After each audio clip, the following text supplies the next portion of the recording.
Welcome to the Tech Blog Writer Podcast, your guide to future tech trends and innovation in a language you understand. Now, over to your host, Neil Hughes. Welcome back to the Tech Blog Writer Podcast. One of the things I love about recording the show is hearing people that are doing things differently and making you question the old way of doing things. For example, have you accumulated too much stuff over the years? And have you ever thought, I wish I could manage my life like Dropbox, where you could just upload the stuff that you use once in a blue moon, upload it to the cloud, and then just get hold of it and download it as and when you need it. You don't want a surfboard in your home here in Birmingham in the UK, or even in New York in the middle of February. Today's guest set out to fundamentally change the way people think about ownership and also alter the way people think about funding startups too.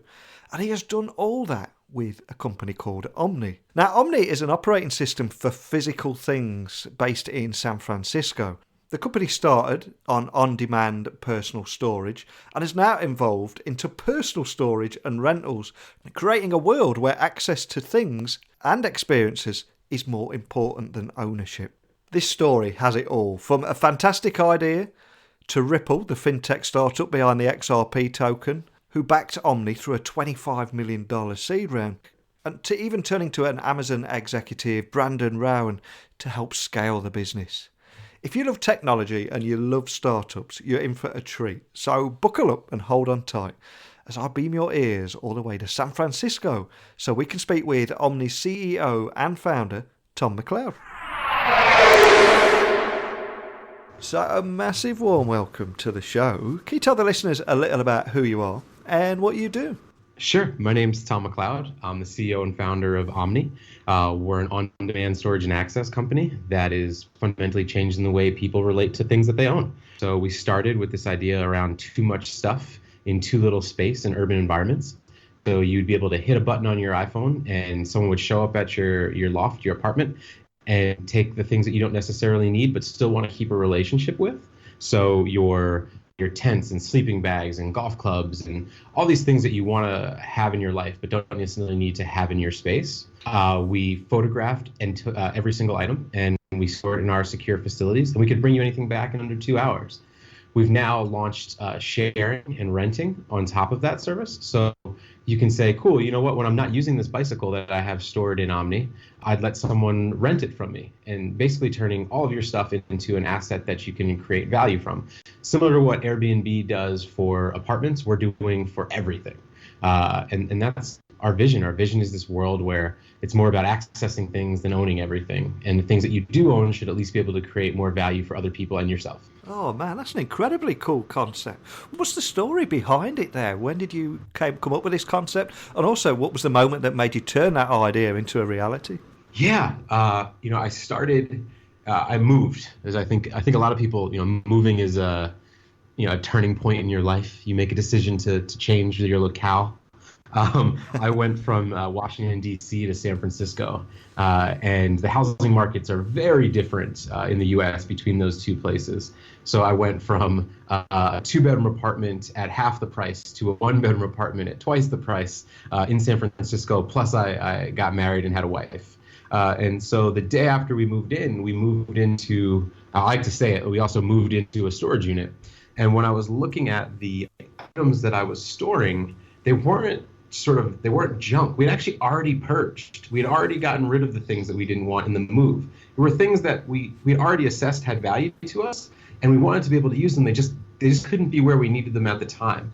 It was a boogie board, like a small surfboard, a wetsuit, a tuxedo that I had for my wedding that I would probably use once a year at a fancy cocktail dinner somewhere. All these things that I wanted to keep, but I didn't necessarily need every day. And I was looking at that experience, and I just kept thinking, this is terrible. I'm buying more space in this city to accommodate a lifestyle that isn't extravagant by any means. It's just sort of, how do you get by with still being able to have hobbies and creative activities? And the things that I was storing just kept coming back to me. I was like, you know what? I wish that this was more like Dropbox. Like, I wish this was more like Google Drive, where I had an infinite closet and I had sort of cloud storage for my actual stuff. And I started building it in my mind. I started thinking about it. I was running another company at the time, but this idea for Omni just stuck with me. And in 2014, I started sketching it out again. I started thinking about what would this look like? And one of the first things that struck me was that I cared more about the items than the space. So the storage I was thinking about, again, thinking of sort of a Dropbox analog, was if the things were sort of like files, then you would care more about the files that you had and not necessarily the amount of space. So when I started mapping out what the user experience would be like in my perfect world, it started looking like I was shopping my own closet. It naturally became this thing where I would browse and scroll through my items, and a light bulb went off, and I was like, you know what? What if I was getting more value out of the stuff too? What if the reason you put stuff into Omni wasn't just because you had a space problem, but also because you wanted to create value? What if the sharing economy actually had a reservoir and pipes built on top of it that could distribute items to people and break down borders between communities and neighbors and opportunity and access? And that's when it really struck me. And that's where we are now. We now have this business where, you know, you have extra things in your life that you still want to keep, or you have things that you want to do or experience, and you can use that powered by Omni and your friends, family, community, neighbors, and even strangers that you've never met to better facilitate the time you spend on the planet. Fantastic. It's a great example of the sharing economy that we all live in now. Now, I read a prediction around crypto companies becoming investors in 2018. I think it was in TechCrunch a few months back. Yeah. But when Ripple, the fintech startup behind the infamous XRP token, backed a US-based storage startup called Omni, which of course is yourself, with a $25 million round, it immediately captured my attention and indeed my imagination and put you guys on my radar over here in the UK. Especially because I associate Ripple with helping banks use blockchain via software services. So can you tell me the story behind how Ripple got involved, and also why, against the odds, you're actually perfectly matched? Sure. So I think one of the main things to keep in mind is we actually think of Omni as a bank. Okay. So internally, that's how we relate to these items. We think of it as, there was a time when you would have a coffee tin, and you would place money in it and hide it under your mattress. And then over time, people said, you know what, I'll put my money in a bank because it sort of gives your money superpowers. Now you can use ATMs, or you can make interest off of savings, or you can loan money out, or you can receive capital, you can use credit, all these different things around asset management. And for us, the stuff that you own has always been an asset. You've just never really thought about how it was managed before. So to me, a $300 bike is no different when it's in Omni than $300 in a bank, or $300 of yen, or $300 worth of euro, or a $300 worth of Ripple. It's all interconnected ledgers managing the amount of assets at any given time. And so that was a conversation I had in Vienna at a conference with the CTO of Ripple, Stefan Thomas. And during that conversation, we kept thinking about, well, what if the next level here, if they want to work with banks and they want to work with institutions, they want to work with being one of these rapid places that you can transact quickly and understand the value and speed of currency and disrupt these middlemen, people taking the capital between it. Well, what if they did that for any asset? What if it wasn't just monetary? What if it was things like bikes and tents and drones and iPhones and surfboards? And we went down this sort of 9-hour conversation that ended up with us sort of coming up with this plan to which led to being the first investment from Ripple Inc. into a tech startup. So now you've got that investment, I'm curious, how's it helping you grow your business? Not just by the financial element and investment there, but also the expertise that they must bring to the table as well. Totally. So Stefan has actually joined our board of directors. So, he's on the overall company governance. Chris Larson, who was the founder and a board member still at Ripple Inc., is now an advisor to Omni.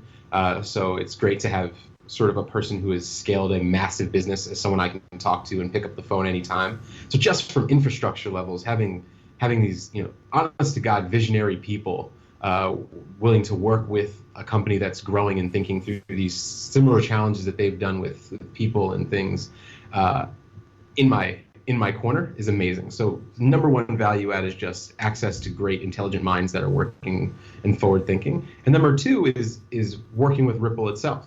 So we've got a bunch of plans that we can't fully go into just yet about how we're going to integrate the currency itself and the technologies and protocols that they're working out and rolling out to other people as a way to actually increase the the value of Omni and potentially the value of their token and their services at scale also. So, it's lots of ideas and big things coming down the pipe.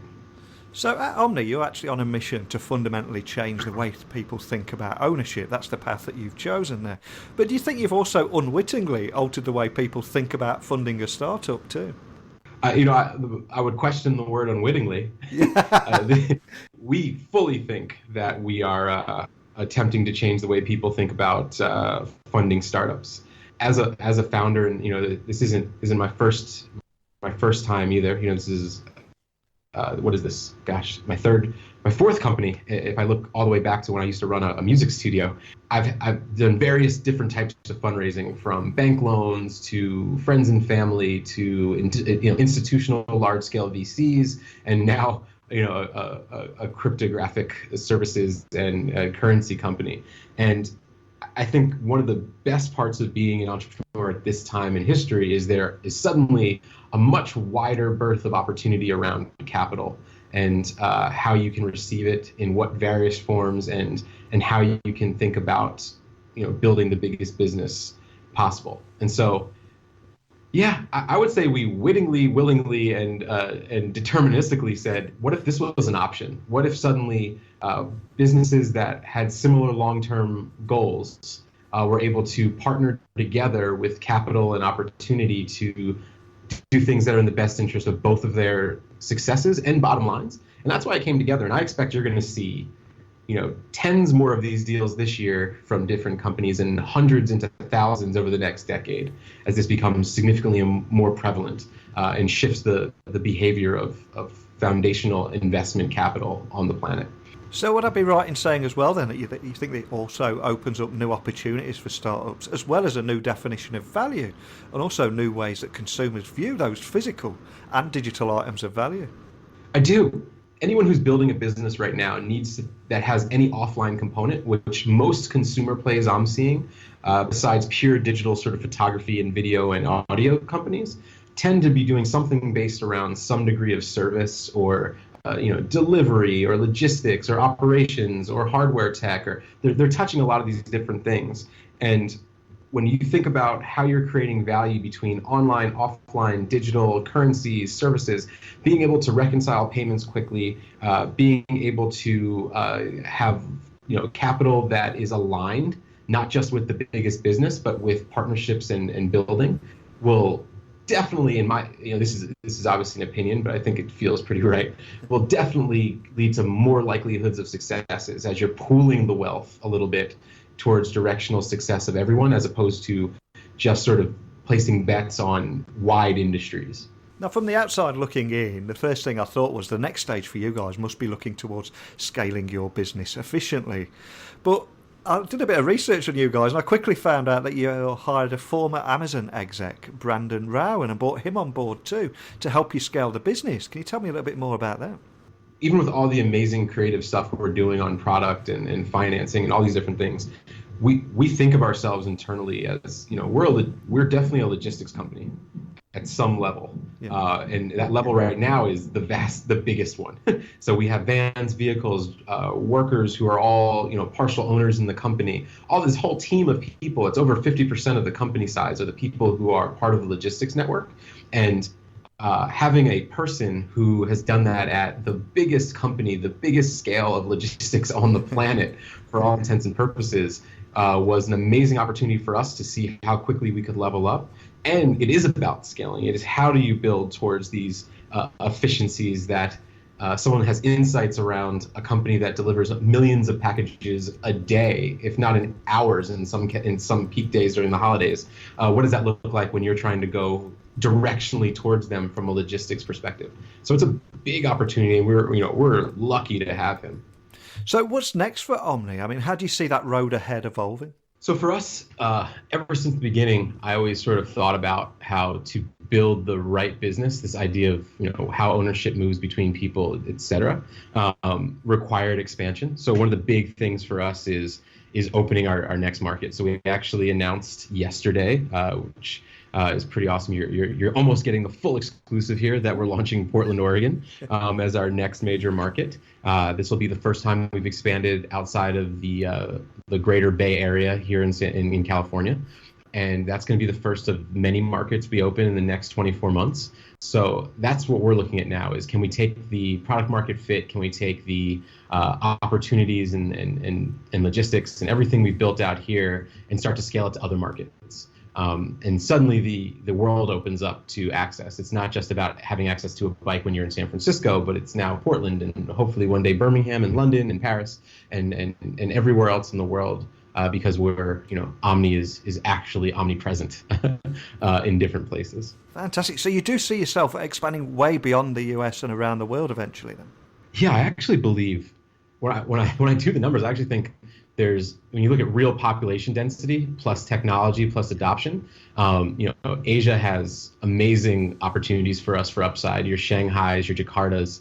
I think if you look at old world cities or older world cities like a Paris, where you have extreme population density and older apartments, and how do you get access to things when you need it, when you can't even change a lot of the building facades? We become a great tool for European and Asian markets. So I look at in some cases the U.S. as this amazing way to get off the ground and get up and running for global expansion as the long-term real success story of the business. Fantastic. I'm kind of curious as well. What made you choose Oregon as the next state to go for? Yeah, so when we did a lot of work here. One day we'll publish it all out onto some sort of an article. But we looked at all these different key factors, from seasonality to weather to time zones to GPS data for time to do deliveries to boots on the ground, just literally person-to-person services like surveys, where it's just like, how do you do this? Would you do this? When we had street team people out on the corners talking to individuals. Google ad data, where we were buying keywords against the different markets around things that we find that work here. Facebook data, just really everything. And the good part is it almost gave us a roadmap, not just for our first city, but now we have ways of thinking about second city after that, and third cities and fourth cities, and where do we go directionally the rest of the way. So big process. It took from start to finish about 7 to 8 people at Omni participated over the course of it over 6 months. So pretty big run there. Yeah, absolutely. A lot of work involved. But like you said earlier on there, this is your 4th business. So something I've got to ask, especially for any people out there at various stages of their own startup journey, what are the top things that you wish someone told you when you first started your career as a CEO or a founder? What are those top things and why? Yeah, so I mean, there's 2 things, and they're almost the same thing that I think of and I come back to often. I think there's this phrase that always runs through my head, which is that it's always the people.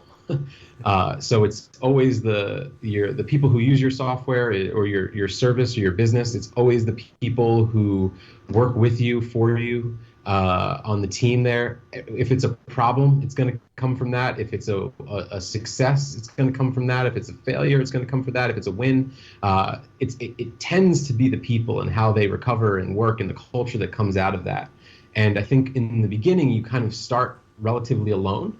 And the second part of that I always think of is no one tells you about evolution. So you have, as the team and the company evolves and those people start to change and what happens, you have to consistently figure out how you find your fit.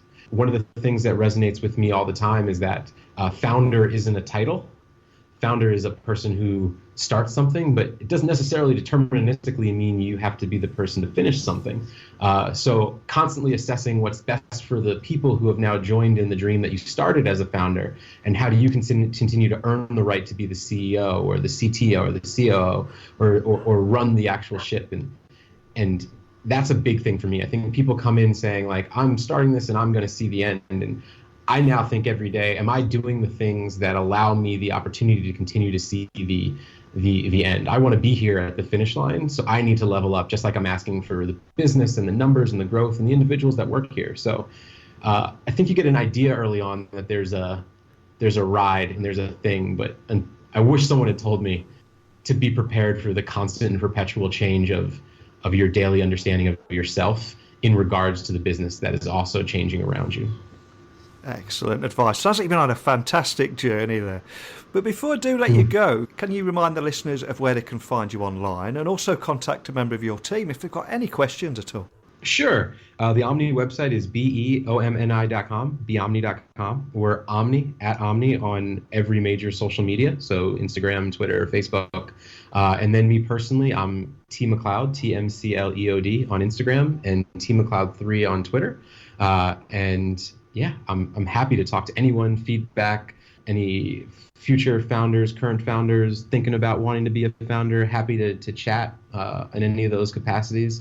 And if you want to use Omni, we would love to have you. Right now you can use it in the Bay Area, but if you want to use it in Portland, we'll see you in a couple months as well. Excellent. Well, I hope you come to the UK at some point as well, because I think it's a fantastic idea. Because I love how you're fundamentally not only changing the way people think about ownership, but like I said early on in the show, you're altering the way people think about funding startups too. But at the core of all that, you're actually using technology to bring people together, which is something that I always use at the end of every episode. So I really do appreciate you taking the time to come on and share that fantastic story with us today. Thank you so much for having me, Neil. This was one of my favourite episodes, and it really did have it all. I mean, I love how Omni is coming off of a first-of-a-kind partnership with Ripple, the cryptocurrency, which has also blew open the door to new funding options for startups and removed the barriers in today's VC landscape.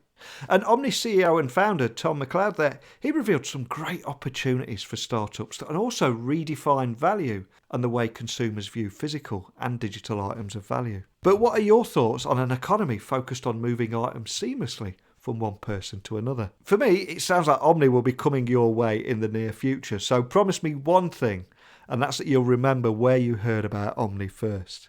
But as always, I'd love to hear your thoughts on this. Email me, techblogwriter@outlook.com. Tweet me at Neil C. Hughes. I'm hoping to find out much more about Omni. This one's really captured my imagination. So I'm going to look up some more information on that, but I'm going to walk away into the sunset now and say, until next time, don't be a stranger. Thanks for listening to the Tech Blog Writer Podcast. Until next time, remember, technology is best when it brings people together.